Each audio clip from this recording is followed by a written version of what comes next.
Slavery was a terrible part of our history. Millions of slaves were brought over to the States. Between 290 to 400 slaves were piled up in these tiny ships. Some took their own lives, and they didn't get very much food, and some would die on the way over here, and these careless people would throw them overboard. The sharks actually learned to follow these ships because of all the people that had been thrown overboard. Due to the growing business of cotton in America, African people were forced to work on harsh plantations. People were sold as slaves at stores and auctions, often tearing apart families and ripping children from their parents. After decades of harsh labor, Africans began to communicate with each other. Many of them talked about their desire for freedom. They knew they wanted a better life for themselves, but didn't know where to go. They could only hide for so long before being captured, beaten, and often hung. Slaves looking for freedom risked their lives every day. If caught, they could be hung or sent back to harsh plantations as an example to other slaves who were looking to find freedom.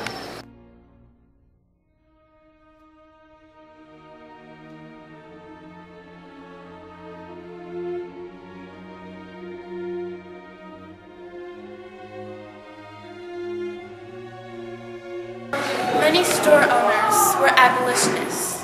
They believed in the ending of slavery. These store owners, some of them, helped in the Underground Railroad.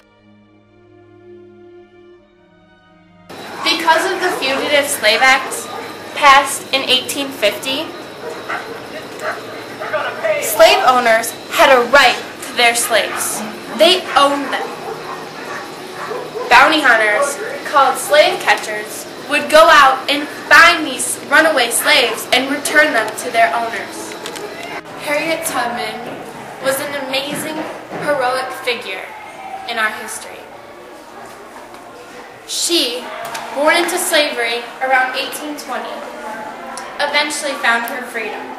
She then acted as the conductor of the Underground Railroad. Harriet Tubman's real name was Araminta Harriet Rouse. She had a pretty amazing life. Born around 1820, no one officially recorded the birth. She began working at just 5. As Harriet became older, she grew stronger and worked very hard outdoors. One of her owners was impressed by her work and paid her very little. Harriet began saving all of her money. Then she met John Tubman in 1844. They married and lived together for 5 years. But by 1849, freedom was bouncing in the back of Harriet's mind. Harriet decided she wanted freedom and she was going to get it. She asked John to come with her to the north, but he refused. So one night, she was ready to go. She grabbed the money and she was on her way. She heard there was a woman that helped slaves, so she went into the woods to the woman's house. From there on, she found her way to the north, stopping at different stations and houses that helped her on her way. During the Civil War, Harriet Tubman joined the Union Army. She served as a nurse and occasionally as a spy because she knew all the trails and hiding spots of the Underground Railroad.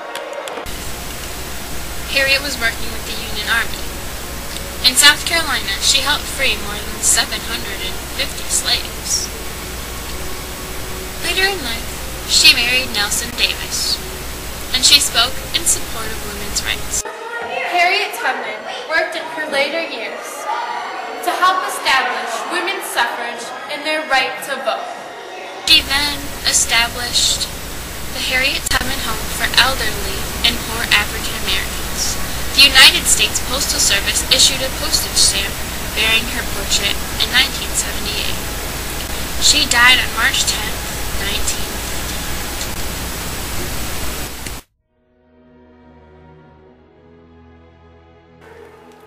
Because of Harriet Tubman and the Underground Railroad's efforts, these children know the difference between freedom and slavery. For many slaves looking for freedom to Canada, the First Congregational Church was one of the main hiding places for slaves. This monument is a constant reminder of the work of Harriet Tubman and many more freedom fighters.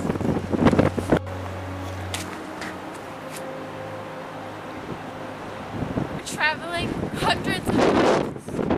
The Detroit River was the thin line between a slave and a free man.